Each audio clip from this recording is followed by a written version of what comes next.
Pasar Rakyat Peterongan atau yang biasa disebut dengan Pasar Peterongan merupakan pasar tradisional yang lokasinya berada di Jalan MT Haryono, nomor 936, Peterongan, Kecamatan Semarang Selatan, Kota Semarang. Pasar ini merupakan pasar tertua yang dibangun sekitar tahun 1916 ketika Belanda masih berada di Indonesia, terutama di Semarang. Oleh karenanya, tepat pada hari Selasa 17 Januari 2017, Pasar Peterongan ditetapkan oleh Wali Kota Semarang saat itu, yaitu Bapak Hendra Prihadi, menjadi bangunan cagar budaya dengan SK Wali Kota nomor 050135/2015. Saat kami melakukan observasi, kami menemukan kondisi Pasar Peterongan yang sudah sangat baik. Terdapat zonasi barang dagangan sesuai dengan kategori sehingga memudahkan para pembeli untuk mencari barang yang dibutuhkan. Kebersihan pasar pun dinilai sudah cukup baik, sama halnya dengan sanitasi pasar yang ada. Namun, terdapat beberapa kekurangan yang ada di pasar tersebut, yaitu kondisi pasar yang terbilang gelap. Selanjutnya, lahan parkir pun masih belum memadai, karena memakai lahan dari bahu jalan dan mengganggu pengguna jalan yang melintasi jalan tersebut. Namun dari sudut pandang pedagang, apakah menurut mereka baik? Untuk mendapatkan informasi lebih jelasnya, kami pun mencoba melakukan wawancara kepada Ibu Isti, pedagang sekaligus Ketua Paguyuban Pedagang Pasar Peterongan. Nama saya Isti, saya di sini sebagai Ketua Paguyuban di Pasar Peterongan, dan kebetulan saya juga salah satu pedagang di pasar. Saya di sini jualnya pensil.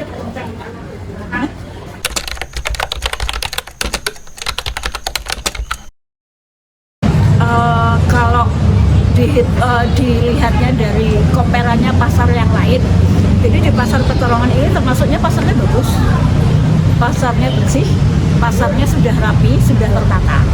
Cuman karena untuk tahun-tahun ini agak keberatan karena kita baru lepas dari COVID. Itu kita sedang berusaha untuk bangkit lagi. Gitu. Cuman kemarin ketika COVID itu kan untuk retribusi kami dapat diskon 50%. Dan begitu tahun 2020 itu dianggap COVID selesai, itu dianggap pulih semuanya. Jadi kembalikannya langsung 100%. Cuman keberatan kami adalah kami sedang bangkit, kami belum pulih gitu loh. Karena kemarin kami dihantam itu habis sekali kan. Kami habis, sedang bangkit pelan-pelan. Jadi harapan kami sebenarnya jangan langsung 100%. Walaupun nanti 100% adalah bertahap. Dan kalau dari pemerintah itu sedang digalakkan bahwa nanti akan ada pembayarannya adalah cashless, pembayarannya non tunai. Cuman kalau di pasar tradisional kayaknya kami belum siap untuk itu karena memang transaksi di pasar tradisional itu masih pakainya cash. Jadi kalau untuk non tunai belum.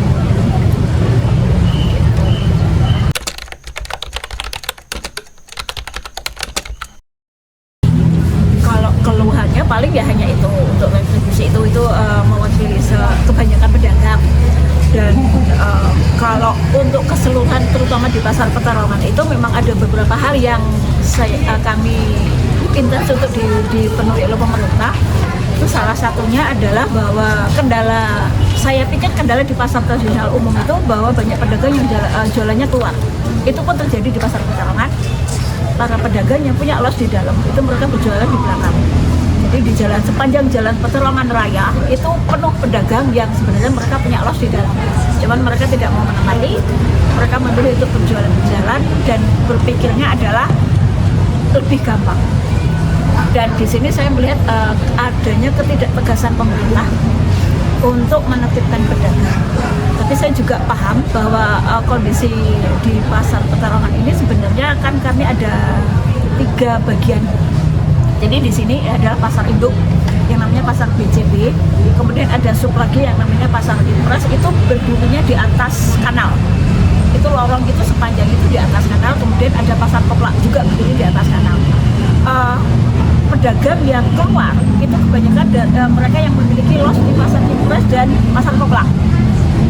Ketika untuk dimasukkan kondisi struktur bangunannya itu yang tidak kuat gitu. gitu. Jadi ketika tahun 2019 itu sudah pernah sudah diukur dan sebagainya untuk ditertibkan. Jadi semua pedagang masuk, tapi karena dananya kena COVID tidak jalan. Nah itu karena, tapi kebutuhan kami adalah tetap bahwa pedagang itu harus ditertibkan.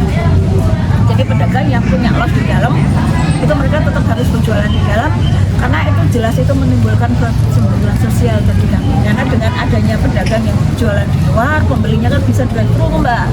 Nah itu kan otomatis akan mengurangi pembeli itu tidak akan masuk ke pasar, karena mereka di jalan saja sudah mendapatkan semua kebutuhan mereka. Jadi kami yang merasa di dalam pasar merasa tertib untuk retribusi, untuk segala macam, kami malah merasa di atas.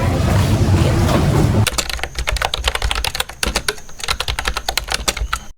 Kalau keluhan sebenarnya paguyuban itu kan fungsinya sebagai menjembatani antara dinas perdagangan dan pedagang. Dan karena saya sebagai ketua paguyuban, berarti saya juga sebagai manusia jembatan ya, untuk menjembatani hubungan baik antara dinas perdagangan dan pedagang, itu tetap saya sampaikan.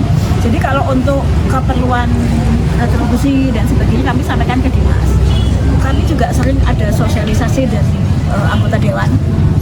Kalau di sini kemarin itu dengan Komisi B kan mengurusi pasar, itu kami sampaikan keluhan kami sampaikan. Kemudian memang untuk menunggu ditindaklanjuti ya, karena memang mau tidak mau itu kita butuh waktu. Kita kan tidak ya, di pemerintah kita kan bukan pemerintah yang sekarang minta sekarang dapat, kan tidak, tetap harus dianggarkan. Itu harus kita sadari, itu harus saya sadari, dan itu yang harus saya edukasi ke pedagang. Jadi kita tidak bisa minta sekarang hari ini dapat, tidak bisa, karena tetap harus dianggarkan dan segala macam. Dan itu juga kalau penertiban itu kalau di pasar itu menyangkut beberapa OPD, tidak hanya dinas perdagangan, karena penertiban itu harus terkait dengan satpol pp, betul kan? Harus ada di STAR, harus ada di Superkim, semua harus berkoordinasi dengan baik. Pemangku wilayah juga, kelurahan dan kecamatan itu semua harus berkoordinasi. Kalau koordinasinya tidak baik, itu kalau saya bilang hanya buang-buang tenaga dan buang-buang anggaran. Sekarang ditertibkan, besok balik lagi. Sekarang ditertibkan, besok akan balik lagi. Itu kucing-kucingan. Dan itu ya kalau saya bilang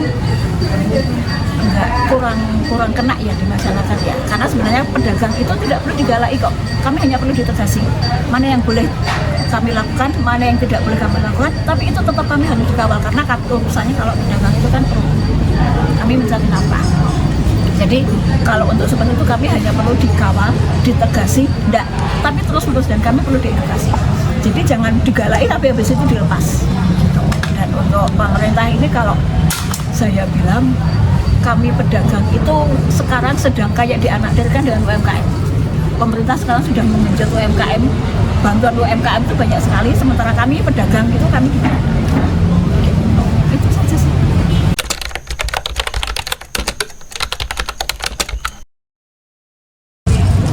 Dampaknya jelas, pasar itu jadi lebih bersih, pasar Peterongan jadi lebih bersih, lebih rapi, lebih tertata, apalagi dengan pembangunan pasar yang baru. Ini kan kami terzonasi.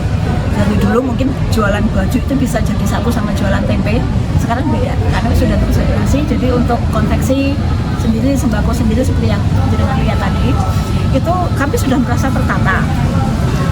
Untuk kebersihan, kerapian sudah bagus daripada dulu. Kalau masuk pasar itu dulu kesannya gelap, kumuh, bau. Nah, saya jenengan sudah lihat sendiri, sudah bersih, hitungannya bersih meskipun tidak sebersih mall, cuman tetap lebih bersih dari yang dulu.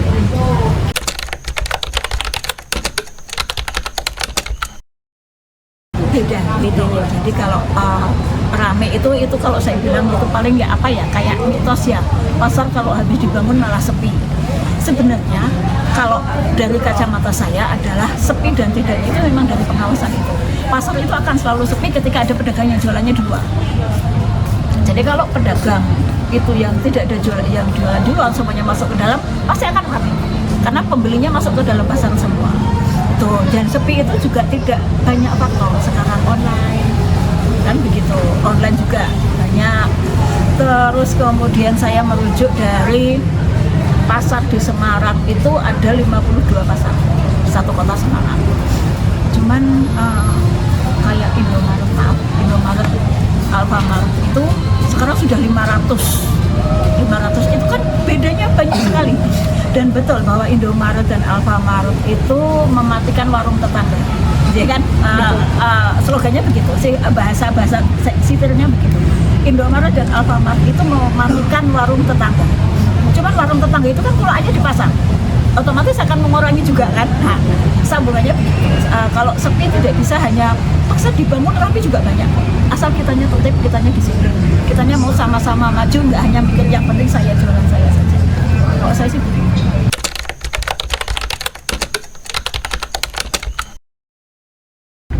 Nama saya Fauzi Wijoyo, jabatan pengelola pasar Peterongan.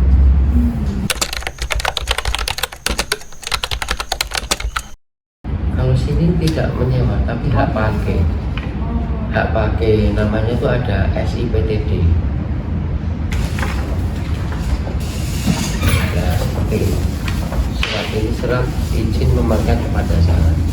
Dengan surat ini pedagang berarti mempunyai hak untuk berjualan, tapi tetap dia di tanah pemerintah kota. Peraturannya sendiri, pedagang tidak boleh memperjualbelikan. Kalau misal nanti misal ada orang yang meninggal, itu nanti bisa digantikan ke cucunya. Sebenarnya tidak boleh, tapi memang harus dikembalikan ke pemerintah kota. Tapi dengan kebijakan melunak ya, akhirnya boleh ke anaknya atau cucunya, bukan sewa. Dan di situ ada peraturan bahwa juga ada larangan untuk dilarang merubah atau merenovasi tempat desa tanpa seizin dinas perdagangan. Mungkin boleh izin ditunjukkan ke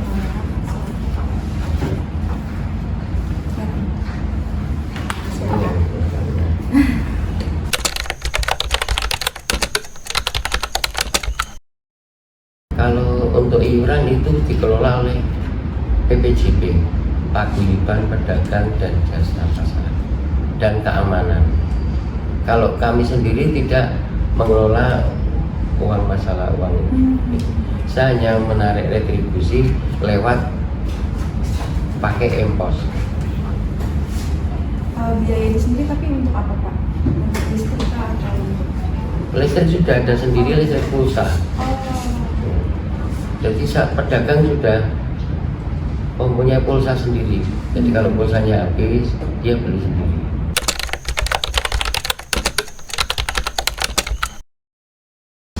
Ada keluarnya.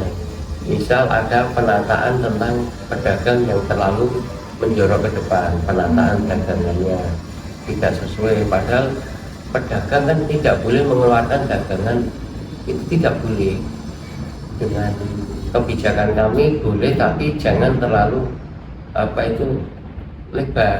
Tapi ternyata ada pedagang satu dua yang melebar dan itu merasa ditutupi, akhirnya dia komplain ke kami. Gitu. Dan untuk pedagang yang di luar di belakang itu juga termasuk permasalahan yang saya hadapi. Pedagang dalam keinginannya yang di luar itu masuk ke dalam. Kalau untuk masalah kayak fasilitas tata kelola sendiri Pak, apakah ada keluhan-keluhan gitu? Kalau untuk fasilitas tidak ada. Air dan saluran sanitasi, terus saluran kayak IPAL itu lancar sih. Tidak ada keluhan Pak. Dan kalau air hujan itu ada keluhan biasa. Talangnya biasanya kalau nggak bocor,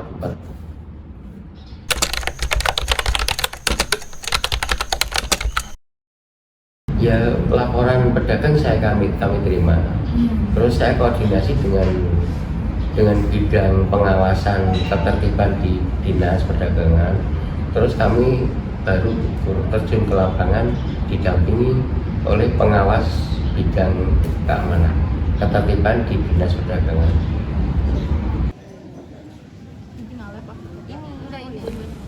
Di dalam pasar Peterongan memiliki beberapa kelebihan.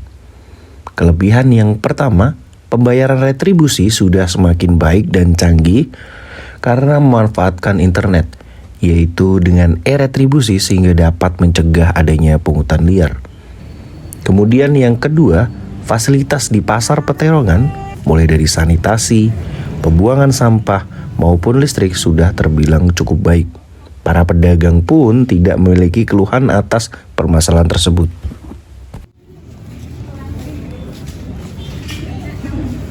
Tata kelola pasar sangat berpengaruh bagi kemakmuran pasar.